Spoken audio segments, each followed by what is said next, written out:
जय हिंद स्टूडेंट।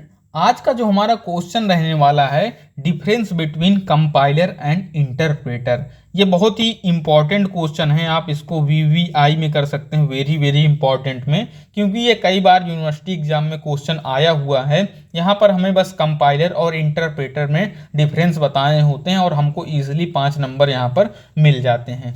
तो अगर बात करें कंपाइलर और इंटरप्रेटर की, तो हमने इसके पहले वीडियो में इन दोनों को हमने डिटेल में समझा था कि कंपाइलर और इंटरप्रेटर होता क्या है। अगर आपको उन वीडियोस को देखना है तो डिस्क्रिप्शन में आपको लिंक मिल जाएगी, आप वहां से देख सकते हैं। अब अगर इसके डिफरेंसेस की बात करें, अगर सबसे पहला डिफरेंसेस अगर बात करें प्रोग्राम स्कैनिंग।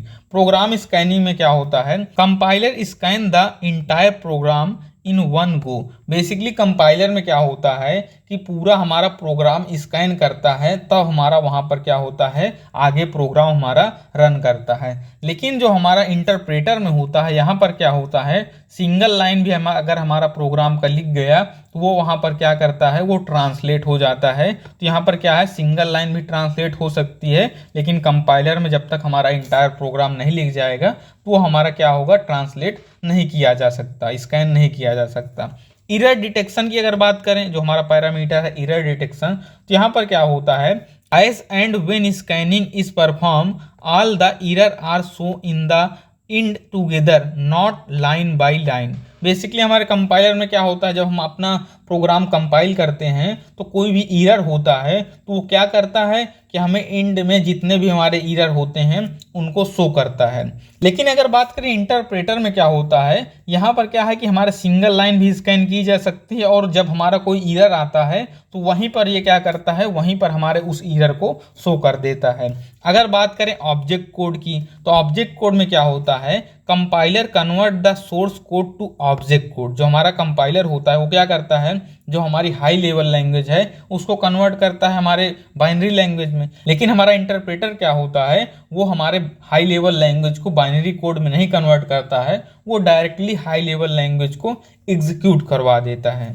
अगर बात करें एग्जीक्यूशन के टाइम की, तो एग्जीक्यूशन टाइम हमारे जो कंपाइलर का होता है वो लेस होता है और जो हमारे इंटरप्रेटर का होता है वो थोड़ा सा हमारा मोर होता है।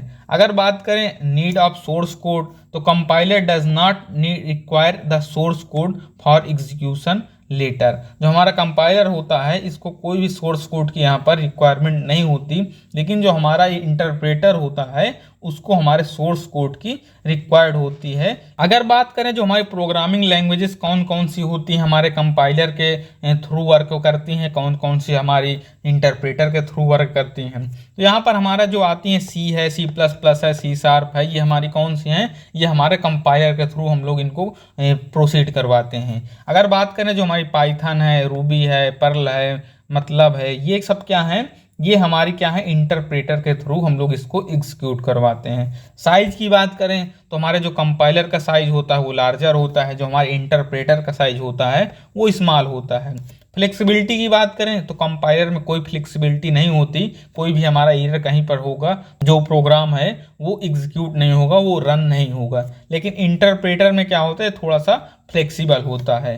कंपाइलर आर मोर इफिशियंट, ये थोड़ा इसकी जो इफिशियंसी होती है ये काफ़ी हाई होती है। लेकिन जो हमारा इंटरप्रेटर होता है ये हमारा लेस इफिशियंट होता है, इसलिए ज़्यादातर जो हमारा यूज किया जाता है वो हमारा कंपाइलर यूज किया जाता है। तो ये मैंने यहाँ पर डिफरेंसेस आपको बताएं, आपको यहाँ पर मैंने काफ़ी डिफरेंसेस बताएं, आपको कुछ डिफरेंसेस हैं जो कि आप भूलने वाले ही नहीं हैं। जैसे ये 3 डिफरेंसेस हैं लास्ट के, ये भी हमारा प्रोग्रामिंग लैंग्वेज की बात करें, ये सब डिफरेंसेस हैं, इनको आप इजीली याद कर सकते हैं और अच्छे से आप यहाँ पर एग्जाम में लिख सकते हैं। तो यहाँ पर हमारा कंप्लीट होता है difference between compiler and interpreter.